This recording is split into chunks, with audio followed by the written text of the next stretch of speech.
ಕೀಟ ಹಾಗೂ ರೋಗಗಳಿಗೆ ಔಷಧಿ ಸಿಂಪಡಣೆ ಹೇಗ್ ಮಾಡ್ಬೇಕು ಅನ್ನೋದು ತಿಳಿಸ್ತೀವಿ. ಫಸ್ಟ್ ಅದಕ್ಕೆ ಸುರಕ್ಷತೆ ಕಿಟ್ ಅಂತ ಒಂದ್ ಬರುತ್ತೆ, ಅದನ್ನೆಲ್ಲರೂ ಉಪಯೋಗಿಸಬೇಕು. ಆ ಸುರಕ್ಷತೆ ಕಿಟ್ ಅಲ್ಲಿ ಏನ್ ಬರುತ್ತೆ ಅಂತಂದ್ರೆ ಉದ್ದ ತೋಳಿನ ಅಂಗಿ ಮತ್ತು ಪ್ಯಾಂಟು, ಒಂದು ಟೋಪಿ, ಆಮೇಲೆ ಕೈಗೆ ಗ್ಲೌಸ್ ಮತ್ತು ಬೂಟ್ಗಳು, ಮತ್ತೆ ಮಾಸ್ಕ್ ಹಾಕೋಬೇಕು. ಇದು ಸುರಕ್ಷತೆ ಕಿಟ್ ಎಲ್ಲಿ ಸಿಗುತ್ತೆ ಅಂತಂದ್ರೆ ಸಾಮಾನ್ಯವಾಗಿ ಗ್ಲೌಸ್ ಮತ್ತೆ ಮಾಸ್ಕ್ ನಮಗೆ ಔಷಧಿ ಅಂಗಡಿಯಲ್ಲೇ ಸಿಗುತ್ತೆ. ಅದನ್ನ ಬಿಟ್ಟು ಫುಲ್ ಸೆಟ್ ಬೇಕಂದ್ರೆ ಗೊಬ್ಬರದ ಅಂಗಡಿಯಲ್ಲಿ ನೀವು ಕೇಳಬಹುದು, ಅದು ಸಿಗುತ್ತೆ. ಇತ್ತೀಚಿನ ದಿನಗಳಲ್ಲಿ ಅದನ್ನ ಆನ್ಲೈನ್ ಅಲ್ಲಿ ಕೂಡ ಮಾರ್ತಿದ್ದಾರೆ, ಅಲ್ಲಿ ನೀವು ತಗೋಬಹುದು ಅದನ್ನ. ಇದೆಲ್ಲ ನೀವು ಹಾಕದೆ ಹಾಗೆ ಔಷಧಿಯನ್ನು ಸಿಂಪಡಣೆ ಮಾಡಿದ್ರೆ ಅದು ನಮ್ಮ ದೇಹಕ್ಕೆ ತೊಂದರೆ ಆಗುತ್ತೆ. ಚರ್ಮಕ್ಕೆ ತಗಲಿದ್ರೆ ಚರ್ಮದ ರಂಧ್ರದಿಂದ ಅದು ಒಳಗೋಗಿ ಚರ್ಮದ ಕಾಯಿಲೆ ಬರ್ಬೋದು, ಅಥವಾ ಮೂಗಿನಿಂದ ಒಳಗೋದ್ರೆ ಶ್ವಾಸಕೋಶಕ್ಕೆ ಹಾನಿ ಆಗ್ಬೋದು. ಇಲ್ಲ ತೀರಾ ನಮ್ಗೆ ಔಷಧಿಯಿಂದ ಎಫೆಕ್ಟ್ ಆಯ್ತು ಅಂದ್ರೆ ನಮ್ಮ ನರಗಳಿಗೂ ಕೂಡ ಅದು ಹಾನಿ ಆಗುತ್ತೆ. ಸೊ ನಾವು ಅದನ್ನ ಸುರಕ್ಷತೆ ಕಿಟ್ ಅನ್ನು ಹಾಕೊಂಡು ಔಷಧಿನ ಸಿಂಪಡಣೆ ಮಾಡಬೇಕು. ಆಮೇಲೆ ಪ್ರಮಾಣ ಎಷ್ಟು ಬಳಸಬೇಕು ಅನ್ನೋದನ್ನ ಹೇಳ್ತೀನಿ. ಕೆಲವು ಜನ ಏನ್ ಮಾಡ್ತಾರೆ, ಹೇಳಿದ ಪ್ರಮಾಣಕ್ಕಿಂತ ತೀರಾ ಕಡಿಮೆ ಹಾಕ್ತಾರೆ, ಇನ್ನು ಕೆಲವು ಜನ ತೀರಾ ಜಾಸ್ತಿ ಹಾಕ್ತಾರೆ. ಕಡಿಮೆ ಹಾಕಿದ್ರೆ ಏನಾಗುತ್ತೆ ಅಂತಂದ್ರೆ ನಾವು ಔಷಧಿ ಹಾಕಿದ್ದಕ್ಕೂ ಅದು ಬೆಳೆಗಳ ಮೇಲೆ ಏನು ಪರಿಣಾಮ ಬೀಳಲ್ಲ. ಜಾಸ್ತಿ ಹಾಕಿದ್ರೆ ಏನಾಗುತ್ತೆ ಅಂತಂದ್ರೆ ರೋಗ ಮತ್ತು ಕೀಟಗಳಲ್ಲಿ ರೋಗ ನಿರೋಧಕ ಶಕ್ತಿ ಹೆಚ್ಚಿಗೆ ಆಗ್ಬಿಡುತ್ತೆ. ಆಮೇಲೆ ಪರಿಸರದ ಮೇಲೂ ಅದು ಪರಿಣಾಮ ಬೀಳುತ್ತೆ.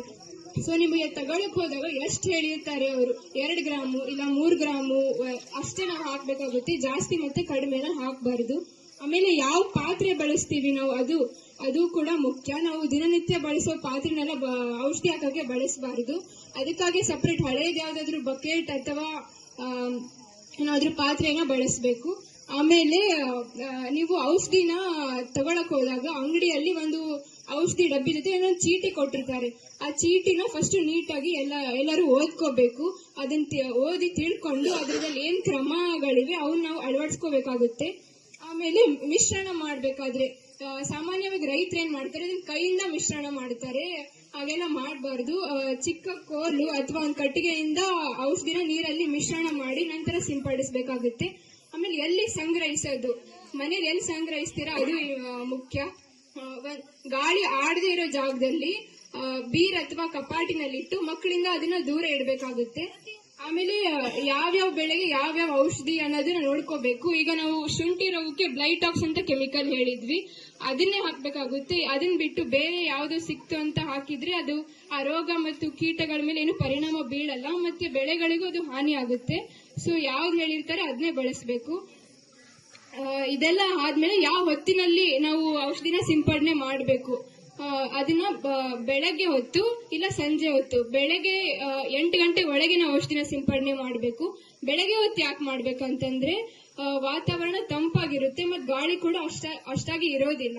ಸಂಜೆ ಯಾಕೆ ಮಾಡ್ಬೇಕಂತಂದ್ರೆ ಲಾಭದಾಯಕವಾದ ಹುಳಗಳಂತ ಇರುತ್ತೆ, ಜೇನುಳ ಅಂತದೆಲ್ಲ, ಅವೆಲ್ಲ ತಮ್ಮ ಗೂಡುಗಳಿಗೆ ಹೋಗ್ಬಿಟ್ಟಿರ್ತಾವೆ, ಅವೆಲ್ಲ ಇರೋದಿಲ್ಲ. ಸೊ ನಾವು ಸಂಜೆ ಔಷಧಿನ ಸಿಂಪಡಣೆ ಮಾಡಬೇಕು. ಆಮೇಲೆ ಯಾವ ದಿಕ್ಕಿನಲ್ಲಿ ನಾವು ಸಿಂಪಡಣೆ ಮಾಡಬೇಕು ಔಷಧಿನ, ನಾವು ಗಾಳಿಯ ಜೊತೆ ಸಿಂಪಡಣೆ ಮಾಡಬೇಕು. ಗಾಳಿಯ ವಿರುದ್ಧವಾಗಿ ನಾವು ಔಷಧಿನ ಸಿಂಪಡಣೆ ಮಾಡಬಾರದು. ಯಾಕಂದ್ರೆ ಗಾಳಿಯ ವಿರುದ್ಧವಾಗಿ ಮಾಡಿದ್ರೆ ಅದು ನಮ್ಮ ಬಾಯಲ್ಲಿ ಮೂಗಲ್ಲಿ ಹೋಗೋ ಚಾನ್ಸಸ್ ಇರುತ್ತೆ. ಸೊ ಗಾಳಿಯ ಜೊತೆ ಔಷಧಿನ ಸಿಂಪಡಣೆ ಮಾಡಬೇಕು. ಇದೆಲ್ಲ ಆದ್ಮೇಲೆ ನಾವು ಅದು ಔಷಧಿ ಟ್ಯಾಂಕ್ ಏನಿರುತ್ತಲ್ಲ ಇದನ್ನ ನೀಟಾಗಿ ತೊಳೆದ್ಬಿಟ್ಟು ಒಂದ್ ಕಡೆ ಇಡಬೇಕು. ಆಮೇಲೆ ನಾವೇನು ಬಟ್ಟೆ ಧರಿಸಿರ್ತೀವಲ್ಲ ಅದನ್ನು ತೊಳಿಬೇಕು. ಆಮೇಲೆ ನಾವು ಸ್ನಾನ ಮಾಡಿಕೊಂಡು ಶುದ್ಧವಾಗಬೇಕು. ಈ ಮುಂಜಾಗ್ರತಾ ಕ್ರಮಗಳನ್ನೆಲ್ಲ ನಾವು ಅಳವಡಿಸ್ಕೊಂಡ್ರೆ ನಾವು ನಮ್ಮ ಸುತ್ತಮುತ್ತಲಿನವರು ಹಾಗೂ ಪರಿಸರ ಇವೆಲ್ಲನೂ ಸುರಕ್ಷಿತವಾಗಿ ಇಡಬಹುದು. ಈ ಕಿರುನಾಟಕದ ಉದ್ದೇಶ ಇದೇ ಆಗಿದೆ. ಇಷ್ಟನ್ನು ಹೇಳ್ತಾ ನನ್ನ ಮಾತನ್ನ ಮುಗಿಸ್ತೀನಿ. ಧನ್ಯವಾದಗಳು.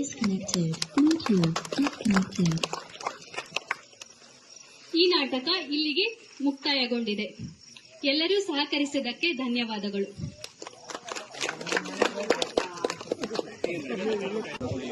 ಅದ್ಭುತವಾದಂತ ಕಾರ್ಯಕ್ರಮ ಇವತ್ತು. ಜನಗಳಿಗೆ ಈ ನಾಟಕದ ಮೂಲಕ ಔಷಧಿ ಸಿಂಪಡಣೆ ಬಗ್ಗೆ ತುಂಬಾ ಅದ್ಭುತವಾಗಿ ಇವರೆಲ್ಲ ಪ್ರಿಪೇರ್ ಆಗಿ ನಡೆಸ್ಕೊಟ್ಟಿದ್ದಾರೆ. ಕಾರ್ಯಕ್ರಮ ನೋಡಿ ಖುಷಿ ಆಯ್ತು. ಯಾಕಂದ್ರೆ ಅವರು ಹಳ್ಳಿ ಸೊಗಡನ್ನ ಮೈಗೂಡಿಸ್ಕೊಂಡು ಆ ನಾಟಕದ ಮೂಲಕ ಜನಗಳಿಗೆ ಜಾಗೃತಿ ಮೂಡಿಸಿದ್ದಾರೆ. ಇದರಿಂದ ಒಂದು 100 ಜನಕ್ಕಾದ್ರೂ ಅರಿವಾಗಿದೆ ಅಂತ ತಿಳ್ಕೊಂಡು ನನ್ನ ಮಾತನ್ನು ಮುಗಿಸ್ತೀನಿ. ಅವ್ರಿಗೂ ಸಹ ನನ್ನ ಧನ್ಯವಾದಗಳು. ಈ ವರ್ಷನೂ ಬರುತ್ತೆ, ಮುಂದಿನ ವರ್ಷನೂ ಬರುತ್ತೆ. ಅದರಿಂದ ಈಗ ಅವ್ರು ಏನ್ ಹೇಳ್ತಾ ಇದಾರೆ ಕೊಳೆ ರೋಗದ್ದು ಅದು ಯಾವತ್ತೂ ನಿರ್ಮೂಲನ ಆಗಲ್ಲ.